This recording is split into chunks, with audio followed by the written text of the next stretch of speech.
I'm Richard Lagina. Tonight, on Wraparound, we will be examining comedy, its origins and its genesis. Where does it come from, this thing known as funny? Is it to be found deep within the human psyche? Or, as one expert contends, deep within the Earth's smoldering mantle?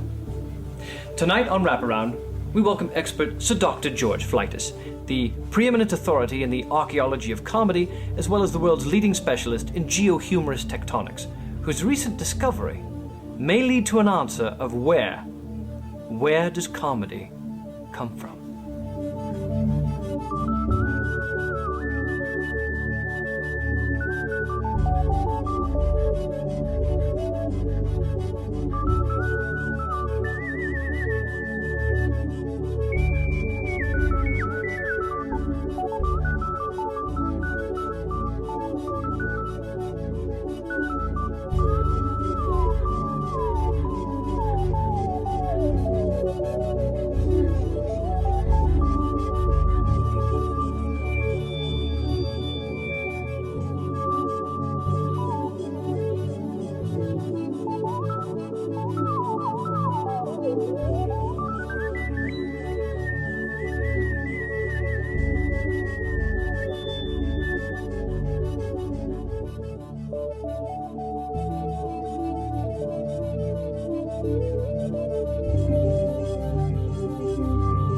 Some 30 to 60,000 years old. How did you come to discover these? Well, it was actually, oddly enough, a picnic with my ex-wife.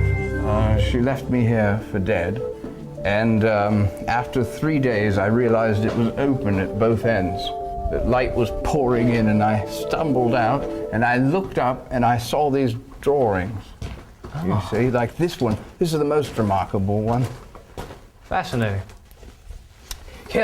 Here, we see the most exciting thing in this cave art.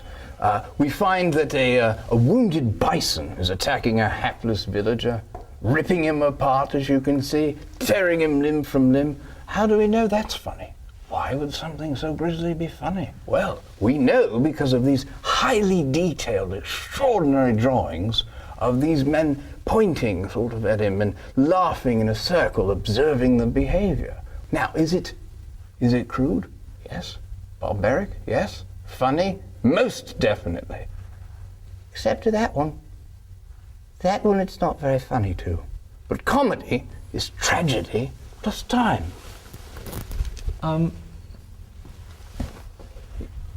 You drew those chaps in there laughing and pointing, didn't you? Yes. Ah.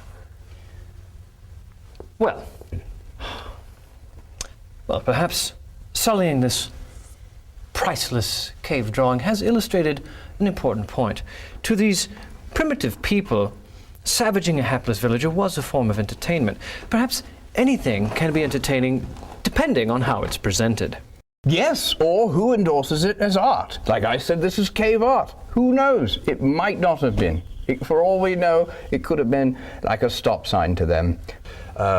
We found an example of this in the McFwap Corps for something called a promo for a live show. It was about 90 minutes long, called Performance Art. Let's take a look. All right, in time that'll be funny too.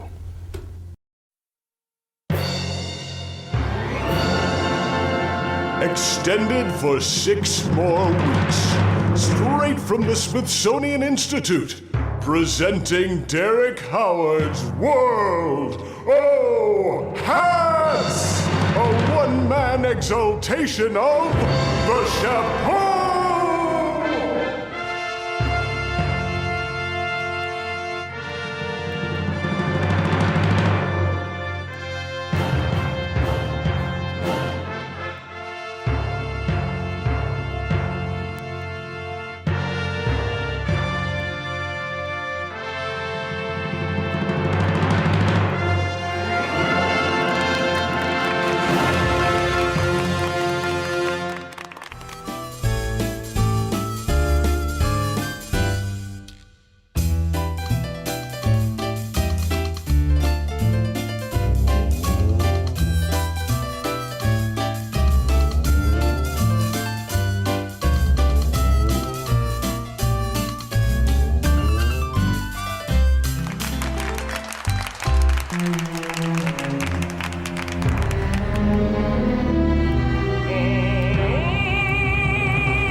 Derek Howard's whirlwind historical extravaganza, and once a touching, sometimes oddly moving one-man show. Each hat is given its due as an important moment in history. Here's how one reviewer put it. Now, this reviewer must confess that he's never been a fan of hat theater. Case in point, Rupert Fromage's ill-advised foray into the world of theatrical haberdashery. Fez! Exclamation point, the musical.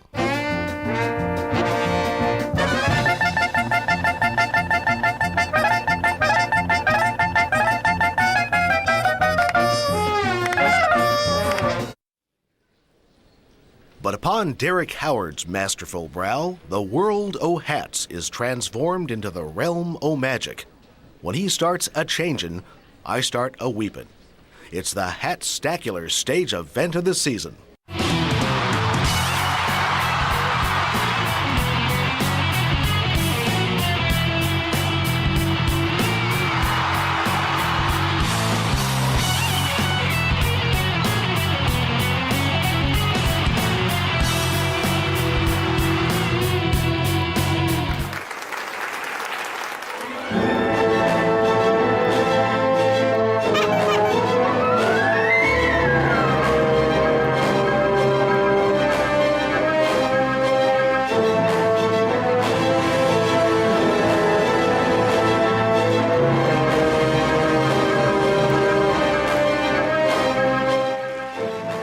Derek Howard's World O' Hats. Hats, now and forever.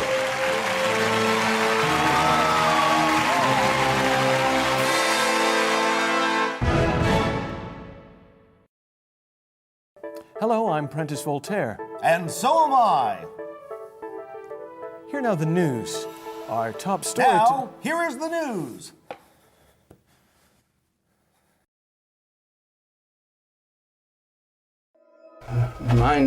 Mind your head. There. Thank you. Now, of course, in the early millennia, all comedy was in the oral tradition, you know, with, of course, the blowjob joke, which was not that funny initially because 50% of the population was giving them, but the blowjob joke became funny over time because with the evolution of marriage, 50% of the population wasn't. Here, we see the first early drawings of comedy in the oral tradition. We found them in the Upper Paleolithic era in Lecaux, France. We should probably go there.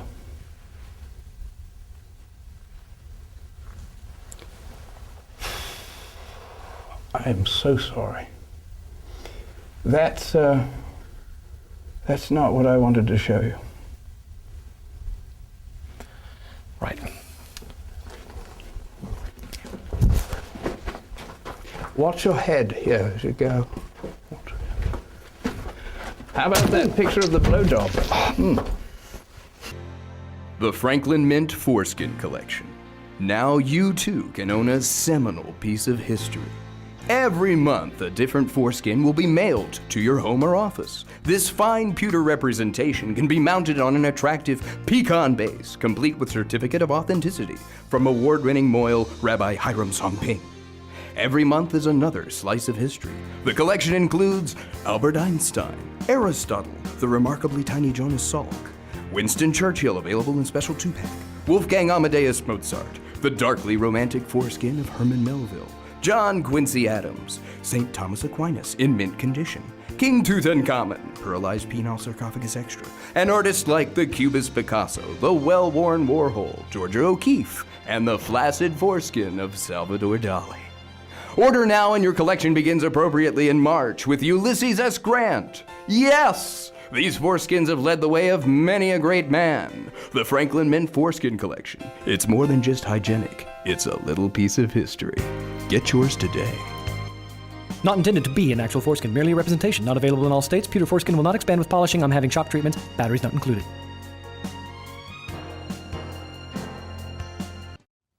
Hello, I'm Michelle Plankton Rabinowitz, and this is Crime Watch. To date, your calls to our anonymous tip line have led to the arrest of over 1,500 known felons, including 25 of the FBI's 20 most wanted. Tonight, shocking, exclusive security camera footage of 2 gunmen who have eluded authorities for over 6 months and who continue to cut a swath of violence across the Midwest.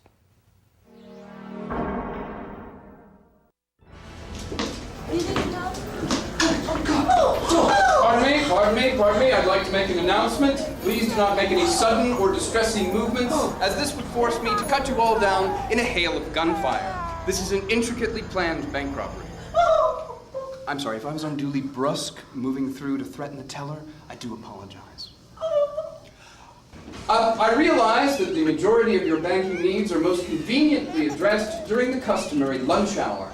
Regrettably, my purposes are also best served during this peak customer time, because the lunch hour is typically when the smallest number of banking personnel is on duty. Please note that I will make every effort, move this along as rapidly as possible, and allow those of you that do avoid receiving any disfiguring or painful injuries adequate time to eat before returning to your jobs. And again, please accept my deepest apologies in advance for any inconvenience these proceedings may cause. And so, with those chilling words, the ordeal began. Those who survived described it as an eternity of terror. Watch now as the violence escalates.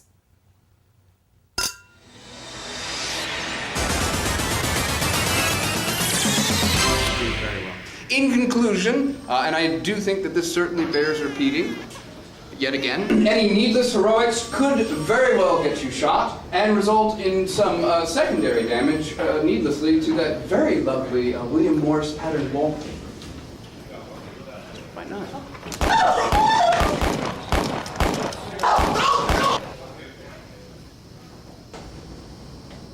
I take it from your expression that that may not have been an entirely appropriate course of action at this time? Well, now, this is a rather distressing turn of events. You see, I had just informed the patrons of this bank that any sudden or distressing movements would result in the use of deadly force. There was, in that statement, the implication that those individuals who did refrain from movement would be safe from harm.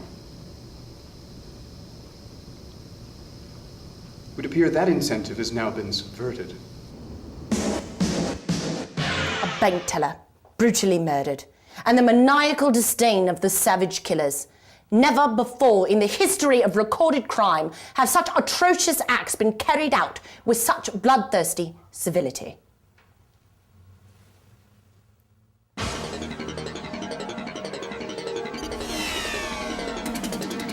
Now, I hope that I've sufficiently clarified that issue. Thank you, sir. That was an excellent question. Now, where were we? The clothing issue? Oh, yes, the clothing issue, yes. That gentleman there, the portly... Yes, that's fair. The portly gentleman. Yes, you crouched under the desk there. I couldn't help noticing you're wearing a very handsome Armani suit. Oh, yes, and you, madam, attempting to hide under the water cooler there. Yes, you seem to be wearing a lovely Laura Ashley floral print. That one? Now, I did ask you to engage the safety after our last rather unfortunate incident. In fact, you had. Sorry. Yes, indeed. Now, of all of the establishments that we've robbed, I can't think of one with more smartly dressed employees. In fact, I must confess that it was precisely this attention to detail that encouraged Rupert and I to rob your bank. Indeed. Yes. Now, you will notice from time to time that I'll be referring to my associate as Rupert. His name, of course, isn't actually Rupert. No, my name is, in fact, Charlie Ellis, although this, too, could be a clever diversion.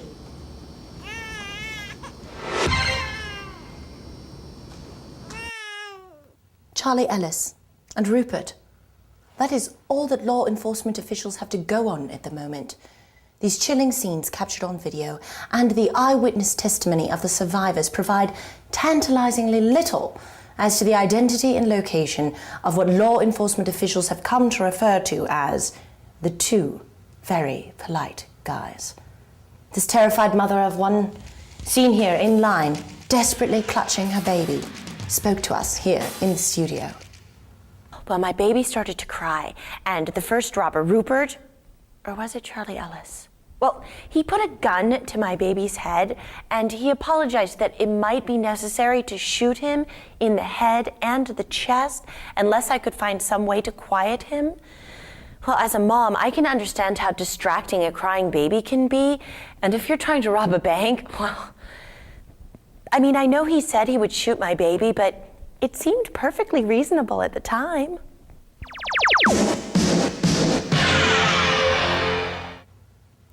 We also spoke with the head teller, another survivor of the ordeal. Yes, they are very polite. I would that I only had more money to give them. I like them. I like them both. Very polite. Yes, very polite. And very little for Armenian detective Hanfist Simonian to go on, aside from these grainy images and the remarkable sense of etiquette displayed by the felons. Detective Simonian issued this statement. I'll call you back. I want to appeal to you miserable thugs. If you don't want me hunting you down like dogs, if you don't want me busting your balls for the rest of your miserable lives, then please turn yourselves in. Or at least do something, interesting. Do you know how frickin' long it took me to make detective? And you guys at least wear masks or something. Add some mystery to it. Steal some money. Give me something to recover. It's the same amount of paperwork. You don't want the money? Split it with me. That seems a bit rude. I'm sorry. I'm just an emotional man, Right, to be honest, I mean, sure, okay, I take a little bit on the side, but I'm basically a good guy, and I get this grief every day. I come home and it's the same thing again and again. You still wet my bed, The two very polite guys are still on the loose. Detective Simonian needs your help to bring them to justice, no matter how polite they may be.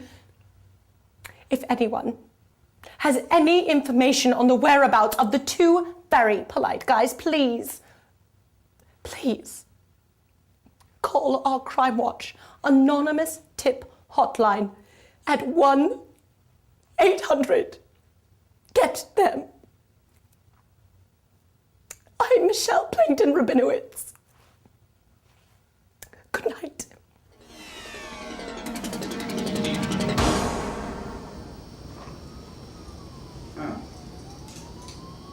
Yes.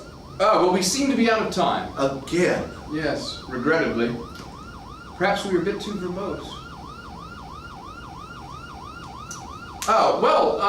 Again, I want to thank you. Thank you for your cooperation. It was a pleasure not having to shoot any of you. Oh, of course, my mistake. It was a pleasure not having to shoot all of you. Just a reminder, please do not cooperate with the authorities in any attempt to apprehend us, or we will be forced, regrettably, to hunt down and kill you. I'm very sorry. As am I.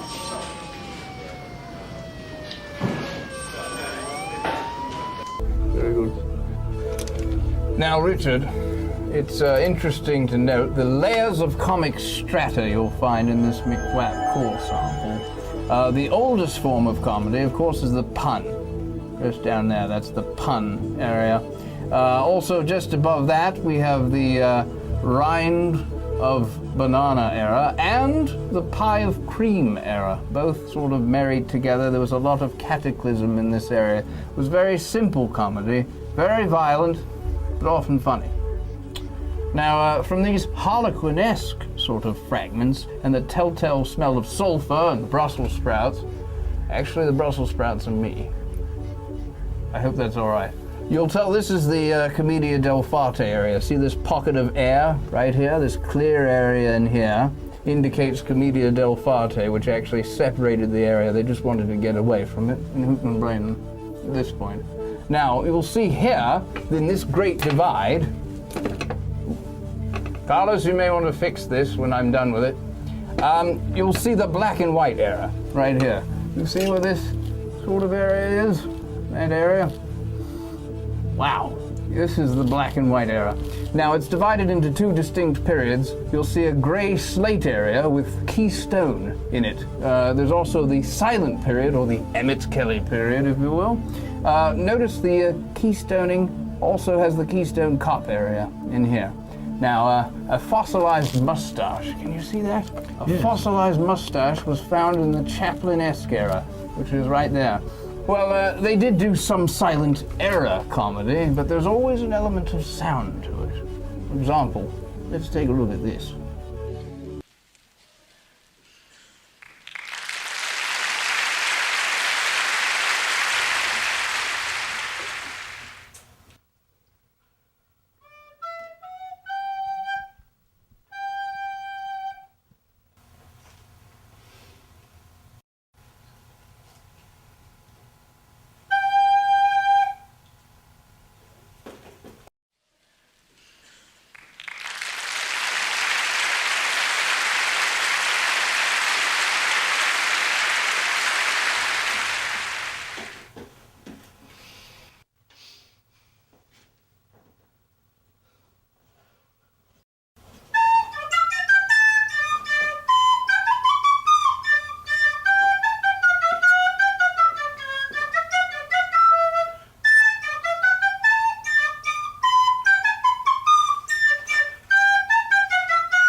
That, of course, was the Concertina for Recorder and Pistol, Opus 38. Yes. Then, of course, there was the talkie periods, where McFwap did most of their work, you see. They did most of their work in this talking area with the chattering teeth. That was the first indication of sound coming into being. It was during the black and white era and continued into the Technicolor area and beyond. Interestingly, didn't know if you knew this, but if you went and saw Abbott and Costello, or indeed anyone live, they were in black and white until about 1947. Really? Yes. Now, occasionally new forms of light entertainment would evolve. You see, it would spread like a plague. Initially, wanting to entertain, seemingly innocent, but like a plague of locusts. Like a plague of locusts, Richard, they'd descend, devouring everything in their wake, leaving nothing behind, not even your senses. Recently, it's been the reality show, and of course, back in the 1950s, it was the game show. You see, this game show period. Now, here in the core sample from McFwap, we see one of the earliest game shows. I want you to take a look at it. And now, from New York, let's meet our What's My Line panel. Hello, ladies and gentlemen, I'm Chubby Buntliner. You know the rules, let's meet our contestants. First up we have Mr. Winston Legthigh. Hello. Winston Legthigh is a fireman joining us from North Point, Wisconsin. Must get pretty cold up there in the winter, huh, Winston? What? Okay, next up we have Miss Christy Gallen. Christy, what do you do for enjoyment? Well, some of my interests include the collected works of Lucas Boogers, hand jobs, and Christianity. Now, hang on a second there, Christy. I just want to make sure I heard you correctly. Did you say Lucas Boogers? That's right, Chubby. Lucas Boogers was an 18th century German surgeon and author. You scared me there for a minute. I thought you were going to ask me about... All right, let's go to Dr. Henry Sharp, an astrophysicist from Baltimore, Maryland. Welcome to the show, Dr. Sharp. Hello, Chubby. Now, Dr. Sharp, what does an astrophysicist do in his off hours? Well, Chubby, I enjoy spending time with my family, of course. I collect 18th century Rococo artwork, and I'm currently currently deeply involved in the rhythmic techno dance movement. In particular, Paul Oakenfold, Tricky, and the Propeller Heads. Now, that surprises me, Doctor. I wouldn't have guessed you were involved in dance music. Well, Chubby, not only will I frequently groove well into the night in some of the sweaty underground clubs in and around the Baltimore area, but I'm also excited to say that I've recently discovered the wild and wacky world of Yu-Gi-Oh! Okay, we've met our panel. It's time to meet our mystery guest. Enter and sign in, please.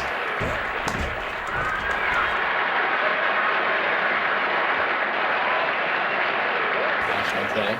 Now, as is the custom on our show, we'll give each of our panel members one free guess as to our mystery guest's vocation. Winston, we'll start with you. Does your job involve a fire engine or hook and ladder? No, sir, it does not. Okay, Christy. Okay. Are you involved in an industry of some kind? No, ma'am, I am not. Safe to say. Dr. Sharp. Does your occupation involve sucking the marrow out of sacrificial victims? Yes, it does. Okay, it's now time to reveal to our audience our mystery guests. Today's mystery guest is Chupacabra, the goat-killing creature of South American folklore. Okay, Winston, start us off with your first question. Huh? Oh, does your job involve a pressure or fire hose? No, it does not, sir. Okay, Christy. Do you have to wear a name tag to work? No, ma'am, I do not. Actually, there was the one time with the two with the little, thing, that we yeah, met at the inflatable. Guadalupe. Yeah. Okay. Yeah, I have once. Okay, yes answer was given, Christy. That means that you get to ask another question. Have you ever been paid, sir, to wash balls? Say, at a bowling alley or a bathhouse? Oh, been paid? Yes. No, I've never been paid to wash balls. Never paid. Okay, Dr. Sharp. Volunteer, sure. Does your appearance bring great sorrow or misfortune? Yes, it does, sir. Certainly makes me think that a magician profession might be possible based on that answer, Chubby. Let's see. Do you work with others? For a time, yes, I work with others. Are you involved in the making of an item that I might use on myself in the home? Oh, no, hope to say no. Okay, well, back over to Winston. Does your place of work have a sliding pole or Dalmatian? No, no, it doesn't. Pay careful attention to that no answer, Winston. That might be important. Let's go to Christy. Your voice is so familiar.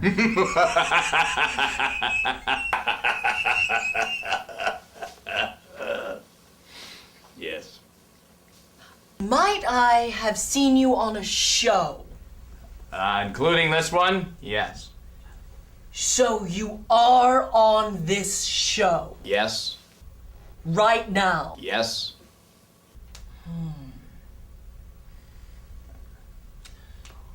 Do you work in the arts? Quick consult on this. What about the black arts? No, she did specifically say the arts in general. And that would indicate okay, all right. Yeah. Okay. No, ma'am, I do not work in the area of the arts. Sorry, Christy, no answer. Dr. Sharp, we're running out of time, so this will be our last round. Please start us off with your question. Is what you do considered ruthless or morally reprehensible? Yes, it is. Yeah. I'd like to take a guess, Chubby, if I may. Okay, Dr. Henry Sharp, what's his line? Are you a criminal defense lawyer, sir? Oh, I'm sorry, Dr. Sharp, an excellent guess, but no, I'm afraid that takes you out of the competition. Christy, we'll move on with you. He's not a lawyer? With the clues thus far, it's hard to believe, I know. But you do work with people? Yes, ma'am, I do for a brief time. Would you be more or less likely to be at the scene of a crime? I think more likely, given. I don't have a clear idea in my head as to what I am going to have to rush you, Christy. We're running out of time, so I would like to take a guess, Chubby. Okay, Christy Gallen. What's his line? Are you Chin-Ho from TV's Hawaii Five-0? No, I'm not Chin-Ho from television's Hawaii Five-0. I'm not familiar with that program. I don't think it's been on yet. But I do have a keepsake box of Steve McGarrett's hair. Really? Which is, I would love this. Me too. Me too. I do. It's a hobby, and it's in the shed. I get it for you, and I'll show you. We don't want to give too much away. So, Christy, sorry, we did point out that he's not in the arts. Winston. Okay, Winston! What? Okay, Winston Legthigh. What? Your final question for our guest. Oh, does your job have a rotating reddish light? Or No! I think we can safely confirm at this point that his job has nothing to do with the emergency services. All right, keep your fire pants on. I'd like to make a guess there, Chubby. All right then, Winston Legthigh, what's his line? Are you a fireman, sir? No, he's not a fireman! Are you stupid? I'm sorry, we're just out of time. None of our panel members correctly guessed tonight's mystery guest vocation. Our mystery guest was Chupacabra, the goat killer, who preys on livestock and doomed individuals destined to wander cursed for all time. Chupacabra, none of our panel members guessed your vocation. That makes you our winner! Now, if each of our panel members would put on the gaily colored goat costumes, as agreed to earlier, Chupacabra will meet each one of you up close and personal backstage after the show. For God's sake, eat the stupid one first. I don't think that narrows it down, sir. I still bet you put it on fire. Whereas game shows are perceived as frivolous, unfortunately comedy is as well. But comedy is actually quite necessary in helping to maintain one's sanity in times of depression. Emotional, economic, or say a morbidly fat clown sitting on you. Now, if you have to explain a joke, is it still viable? No. Cue the next thing.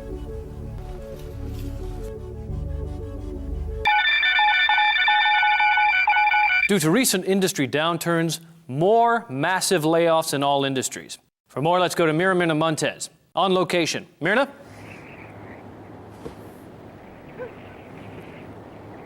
Mirna? All alone.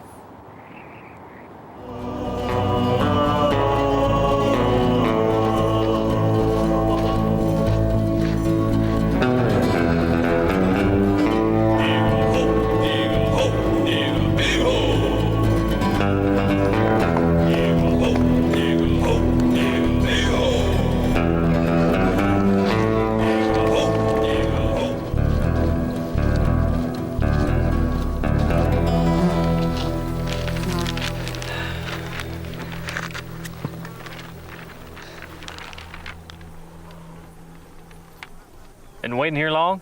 Yeah. Yeah, they usually come bunched up 2 or 3 at a time.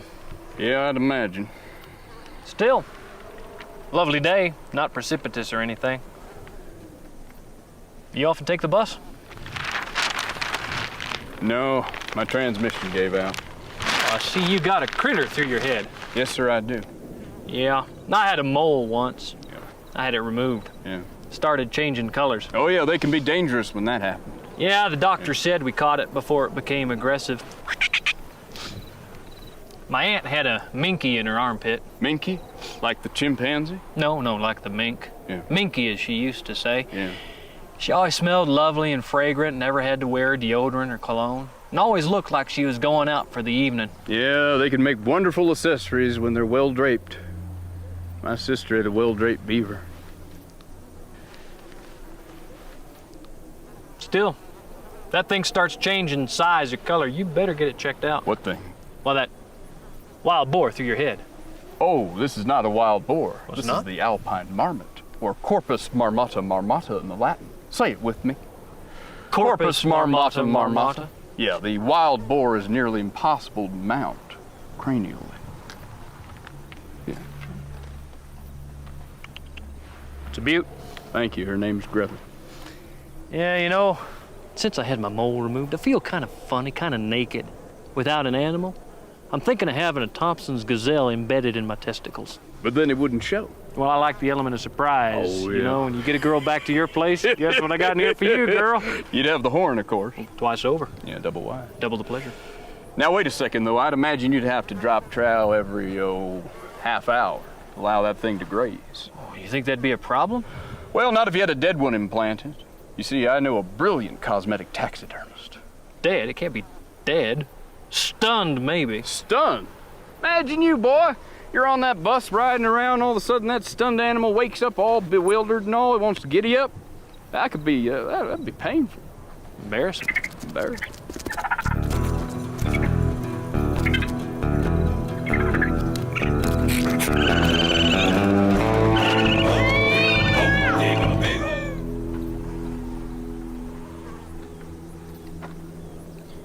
How's that feel there, Speedy? Pretty good.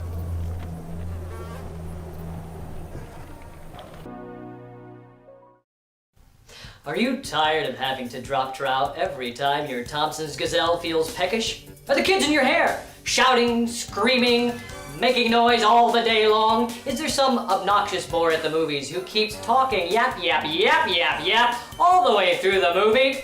Now, with a new revolutionary stun-o-matic stun fun gun, you can stupefy any creature that annoys you, sending the target into a harmless state of suspended animation for 2, 4, or even up to 8 hours at a time! This advanced form of electroencephalography was first developed by Tesla and Cutter Labs while tormenting mice and rats, and then perfected by the FBI and other law enforcement officials.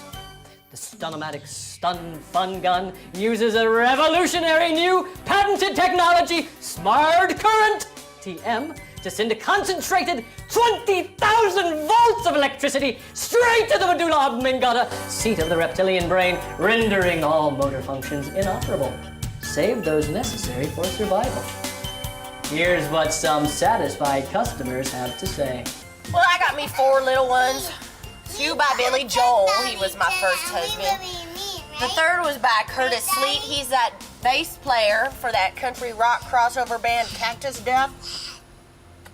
And I don't remember who nailed me for the last one. Anyway, when I get home from my 2nd job at the mini mart, the kids are just screaming, howling like a bunch of wounded banshees. Well, I can't even hear myself think. Thanks to Stun-o-matic Stun Fun Gun, I can take the little ones out just long enough to unwind, kick back, have myself a 6-pack, and watch some TV where I can actually hear what Jerry Springer is saying. Thank you, Stun-o-matic Stun Fun. You have literally saved my life. Shut up!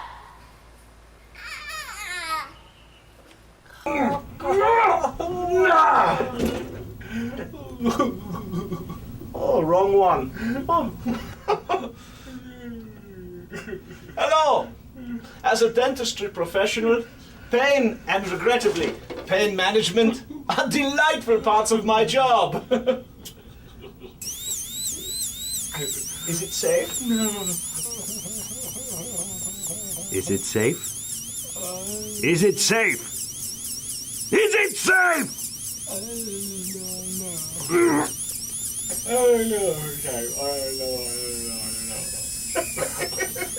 Spit. Now, however, when a patient comes in for a happy root canal or a jocular filling, TM, I can dial in just how long I want them to be out, zap them,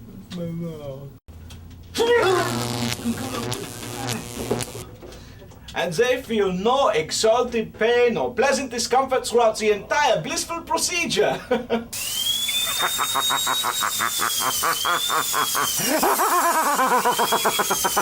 On behalf of myself and thousands of other oral healthcare professionals, you are one heck of a gun. Stun Fun Gun.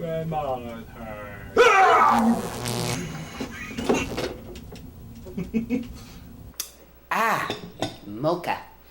Well, I've been married for 27 years, and Bert, my 3rd husband, just bought a Stun-o-matic Stun Fun Gun for home security. Since Mr. Wappley shot and later killed himself at the club cleaning his AK-47, Egyptian make.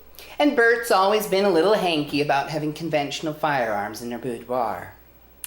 Well, Bert was showing off for me in the bridge club, showing us how he could stop a burglar.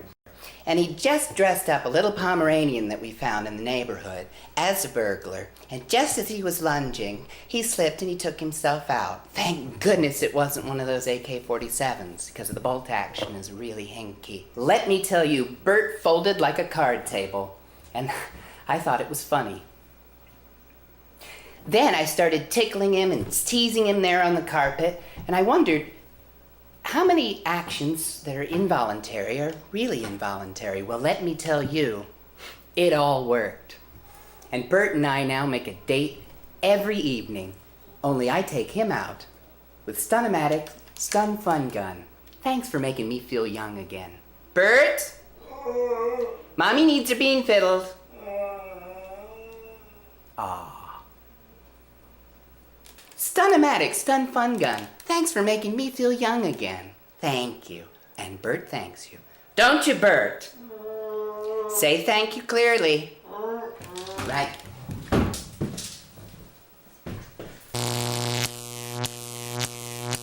As a witness to the anointed messengers of the one and only true God, Amen, I used to find it difficult to get people to listen when Brother Abendigo and I would testify. Now, when someone answers the door, Brother Abendigo smites the sinner, and we find that prepares them to hear the word of the Lord. I truly believe the Stun-O-Matic Stun Fun Gun to be a gift from God.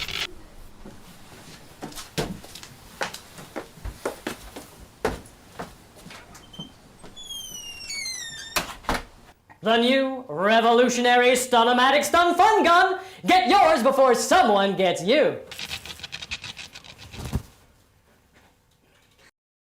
Every age that's been considered a golden age has had a flourishing of art. Except, of course, the golden shower age, which no one was proud of, except maybe the Germans. There's grandmother's image crashing into my brain again. I'm going to need some therapy to my cerebral cortex. Ronald? Ronald? Yeah? Yes, I need another treatment.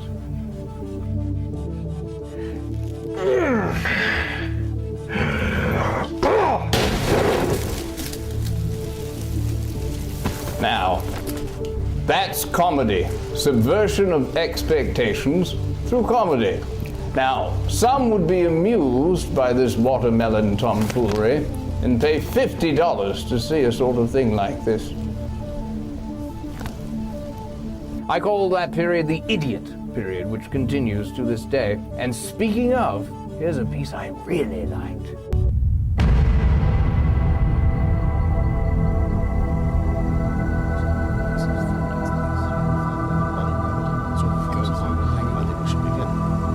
Hello, I'm Art Gong. Welcome to Beyond the Known. We're coming to you live via television as well as by way of streaming video on the World Wide Web. Every night we examine the world of the paranormal and of conspiracies and provide a sounding board for some of the great thinkers of our day that the mass media don't want you to hear. With us tonight, Dr. George Flightus, a leading intellectual and author of a new book he claims exposes the most frightening cover-up of the century. Good evening, Art. I must apologize, Doctor. I'm afraid I haven't had an opportunity to actually read your book. Oh, dear. But we all know that there are many troubling events in the world today. Some would say that paranormal, almost mystical forces are at work. Much of our audience, Doctor, has a very real sense that the world is heading toward Armageddon. Good night, Art. It's been a pleasure. We're not finished, Doctor. Oh, there's more? Terrific. Dr. Flightus. Good. As a result of your lifelong research, what do you think is at work here? Well, Art, I believe that all the ails of society can be attributed to one thing, one single horrible thing. And that is? The potato. The potato. Doctor, we pride ourselves on our healthy skepticism. This seems like a real stretch to me. What evidence is there that potatoes are a problem? I call it the great potato addiction, and I believe the statistics speak for themselves. We are the statistics! We speak for ourselves! Far too literal for my taste. Oh. So, Doctor, you suggest that we are experiencing a great potato addiction? Yes, Art. In my book, I have factual proof that potatoes are the key to the dark secrets that shall destroy our society. Now, why is your book entitled Stonehenge Decoded? A printing error, Art.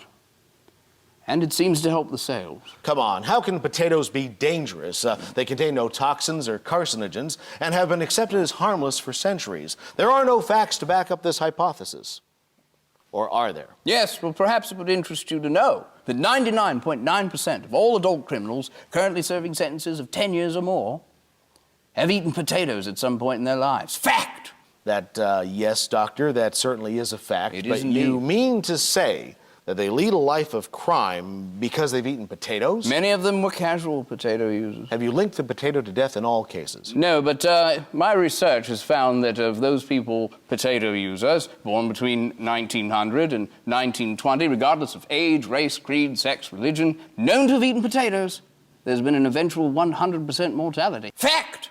I cannot argue with those facts, Doctor. Nor should you. Potatoes are harmful and bring almost supernatural bad luck to all those who eat them. How so? Well, for instance, 96% of all people killed in car accidents last year had eaten potatoes at some point. Fact! They must be stopped like the creeping malignant tuber. They must be excised. I see. Doctor, let's assume for a moment that potatoes are at the heart of our problems today. Oh, are they?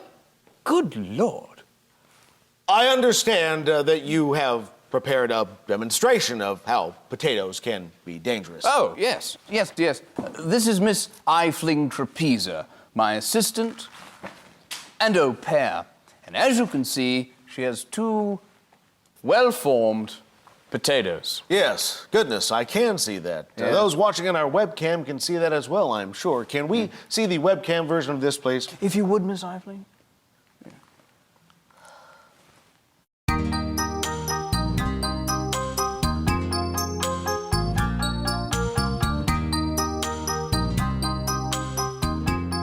Those two look enticing, don't they? Yes, delicious, in fact. Well, I can assure you they are. There you have it. A swath of death follows in the wake of the potato. This sort of incident's not isolated, I assure you. You're shooting people at random? Oh, yes. Yes. Yes. Yes. Yes. Yes. Yes. Yes, there's been many instances of projective death in relation to the potato, and of course the Lincoln-Kennedy parallels. Yes, the Lincoln-Kennedy facts are well known and chilling. Yes, well, perhaps it would interest you to know Kennedy was shot by an actor and potato user named Mr. Boothjohn. You see, Mr. Boothjohn played a French fried potato on television. He got him on the grassy knoll with a spud gun. I've never heard that the second shooter was identified as Mr. Boothjohn. Oh, yes, I call him that. Yes. And in another eerie coincidence, you see, Lincoln was shot by an actor, potato user, named Mr. John Wilkes Booth. You see, he shouted out, "Sic temper tyrannis," the letters of which can be rearranged to say, "Do you want fries with that, Mr. President?" if the room you're in is sufficiently dark. Well, Doctor, your facts are beginning to convince me that there is something to this great potato addiction. Yes. It's always a pleasure and an honor to have people who can back up their theories with facts. I also understand that you earn your living as an expert witness for the defense in criminal court cases. Yes, I do. I also do erotic pet photography, though no one has asked me to. You see, I often get these two Pomeranians in rage. Well, we're out of time. Thank you for joining us on Beyond the Known, Doctor. Next week, we join with Dr. Cindy L. Cantilla as we examine the other subversive forces at work, very seriously, in my pants. Good night.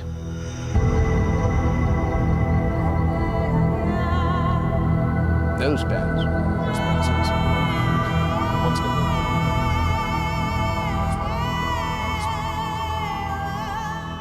Of course, statistics are like a bikini. What they reveal is suggestive, but what they conceal is vital.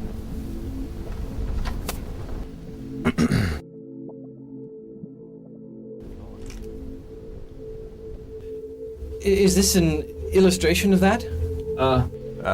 No. Could you come back in about half an hour? Actually, 2 hours. Sir Doctor, is there anything in the McFwap core sample that can tell us of the origins of comedy? Well, no.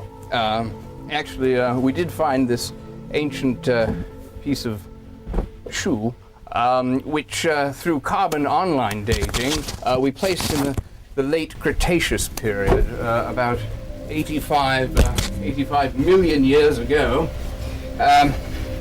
which with further testing we were able to match to a sample that we found in Utah at the Jurassic Institute, actually, of technology. It tells a compelling tale. Oh, do you know anyone from the Jurassic Institute of Technology? No, I don't drink anymore. But comedy, of course, is funnier in the dark. What I mean by that, of course, is get me in the bedroom and you'll see what I mean. And I mean funny peculiar. Do you mind? Due to recent major budget cuts in the arts funding for our Shakespeare in the Park series, we bring you Shakespeare in the Dark, in a production of William Shakespeare's Henry V. Oh, for a muse of fire that could ascend the brightest heaven of invention. A kingdom for a stage, princess to act. Oh! What is that there? And monarchs to behold the swelling scene. I think my leg is bleeding. Where? Then shoot the warlike Harry. Look, this is ridiculous. Come on, keep going, mate, keep going. Like himself. Ah, my foot! Ah! You bastard! Assume the poor marvel! That's my face. Sorry. Well, you can stop feeling it now. Right. Whoa! That is here, feasting like hounds from famine's order. Fire! My testicles have trodden on them. Sorry. You think to have something like this, they give us costumes. Where is everyone? This budget version of Shakespeare in the Dark will now be discontinued. Join us next week for Charles Dickens' A Tale of Two Lawsuits. That's fascinating. I thought so. It was actually in the Grand Tetons, way down in the crevasse that we went in there. It was amazing, the Mons area. Yeah. I do know that humans and Neanderthals, of course, had a similar ancestor. It was Homo erectus they had in common, Well, I do know we wouldn't have any ancestors if Homo didn't get erectus at some point. Oh, shut up and do me. Oh, yeah. Needed an airbag there. We've been at this particular dig site for about 15 years. Well, in clown time, of course, that's only 15 minutes. I don't know if you've seen their act. No. Certainly seem that way. Yes, do watch a step. Now, here you'll see primitive clown tracks that go all along this riverbed. These particular primitive clown tracks end here. Fascinating. Is it? Can we see that? Can we get a close-up? Yes, take a look at that. Can we see that? Yes. There they are. Now you'll see that two velociraptors must have come here. The tracks abruptly end. Two velociraptors hunt in pairs, of course. They probably surrounded the Cro-Magnon clown and they came up behind him. They often hunt in pairs, paralleling him. There was a struggle. He did his best bits. Then they quickly devoured the Cro-Magnon clown, despite his using the slap stick, which only infuriated them. I don't know if you know this, Mr. Lagina. Velociraptors have no sense of humor. To date, there's been no record of a funny bone in the fossil record at all. You will note, though, that one velociraptor turned to the other velociraptor and said, "Did that taste funny to you?" Really? It was a joke. They can't speak, velociraptors, because they're dinosaurs. They don't have the appropriate uvular tool. Protothorax isn't even a possibility for them. Well, I became interested in analyzing humor because it was the only domain of creative activity where a complex pattern of intellectual stimulation elicits a defined response as a body reflex. The following program is a presentation of KCTG Los Angeles. and the National Public Television Council of Norway.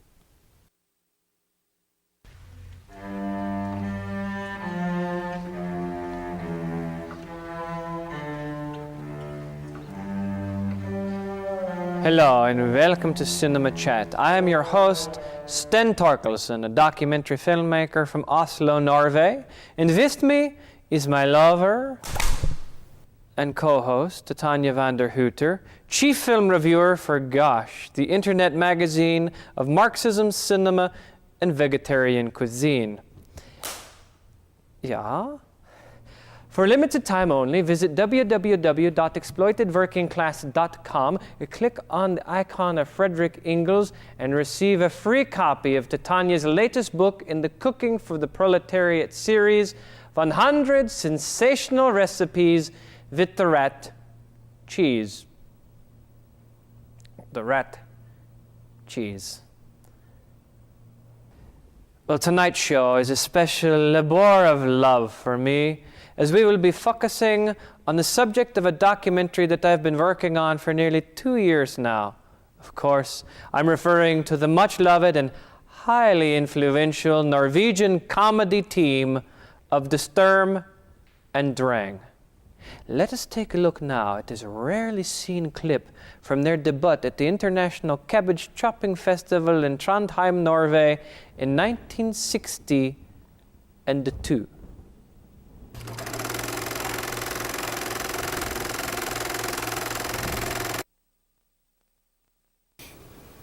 This next skit that we would like to do for you is about a man who walks into a fish market to buy a cigar. But there is no cigar because it is a fish market.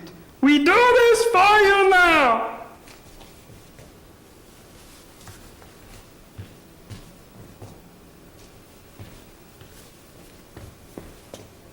Hello, I would like to buy a cigar. But this is a fish market. Who can keep a straight face after seeing that? However, once the laughter has ended and we dissect the structure of this deceptively simple scene, we begin to see that there is much which lies underneath the surface. Let us begin now with the now famous pivot. Titania? The pivot represents a major turning point, not only in Scandinavian comedy, but in worldwide political thinking as well. At the end of this skit, Sturm and Drang pivot towards the audience. This was long attributed to the silly notion that Norwegians are a gloomy people, incapable of recognizing that the skit had ended and in need of an indication that it is appropriate to laugh. Now, while it is in fact true that Norwegians are gloomy, stupid, and apolitical, it is ridiculous to believe that this had any bearing whatsoever on Sturm and Drang's creation of the pivot. Let us take a look at this clip now from their 1966 appearance on Gail Sondergaard's Big Show of Comedy.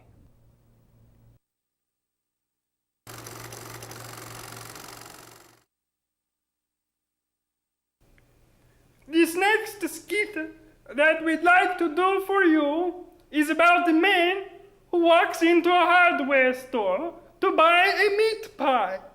But there are no meat pies, because it is a hardware store. We do this for you now.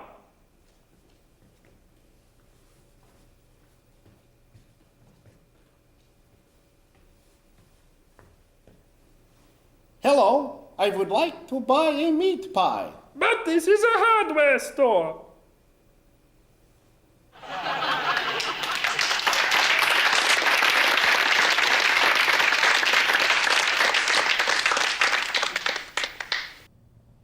Another uproariously funny scene with many layers and subtle nuances.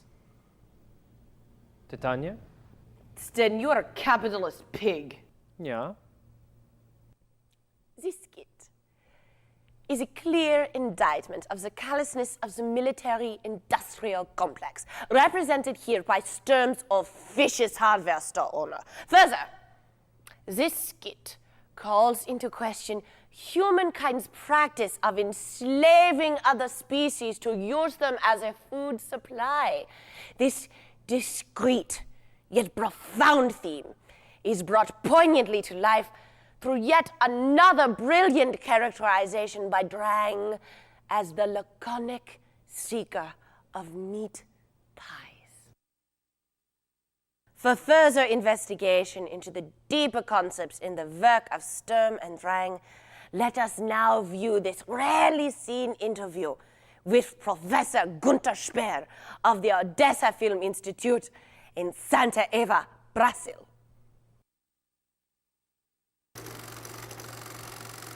Today I would like to examine the deeper concepts present in the work of the Norwegian comedy team Sturm und Drang.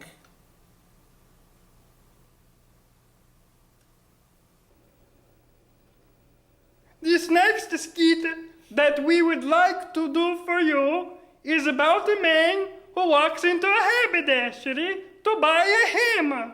But there is no hammer because it is a haberdashery. We do this for you now.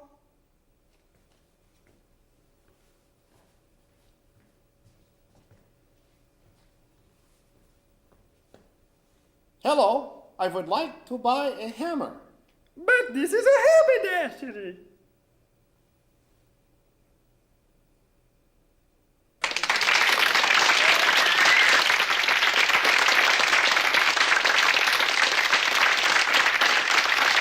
Sadly, once the laughter dies, of course, most humor leaves very little evidence of its existence, like Carrot Top. You know, on removing this layer here, I believe we'll finally have a greater understanding of the true essence of comedy. Comic discoveries are paradoxes stated. Scientific discoveries are paradoxes resolved. Would you like to have the honor? Oh, yes, thank you.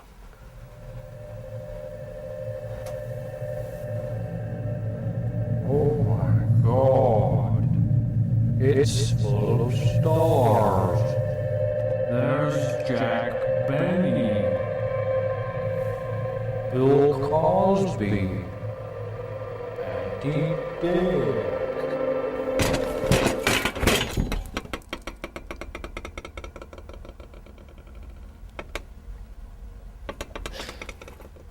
What is the secret, the root of comedy, that intangible, inexplicable thing which makes something truly funny? We may never know. I know. Shh. This is volume 1.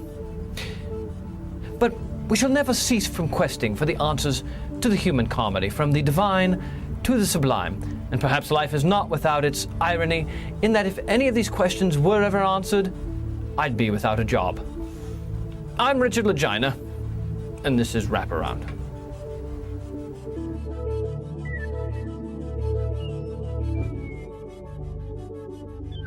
I can see everyone's future but my own. Oh.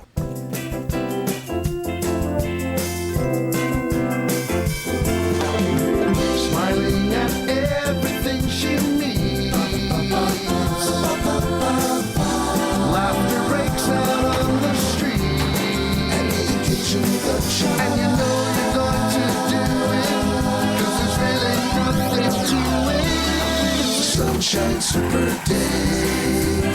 Everything's okay. In the day shine super sun. She's the talisman of fun.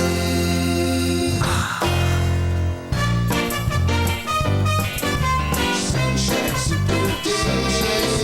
Sunshine super day. Day shine super sun. Sunshine super day.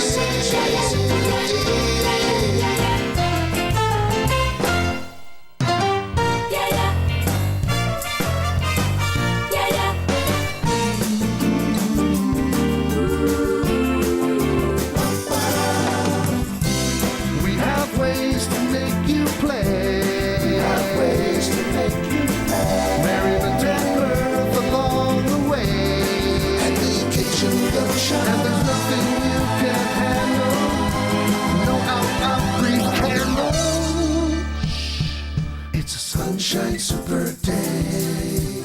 Everything's okay. In the day shines super sun. We're the talisman of fun.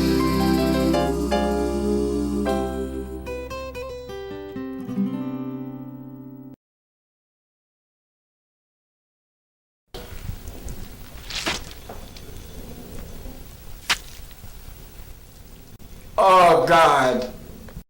Hey, great work, Charlie. See you next week.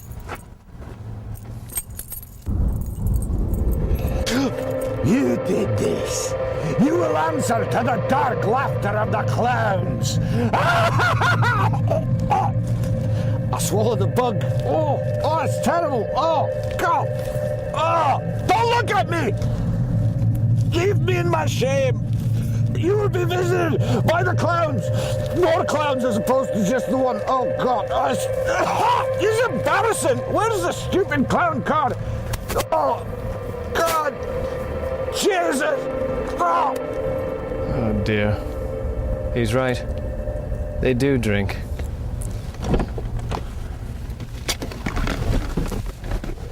Sad, really. I do not drink. Would you stop doing that? God. Could I get a ride from you?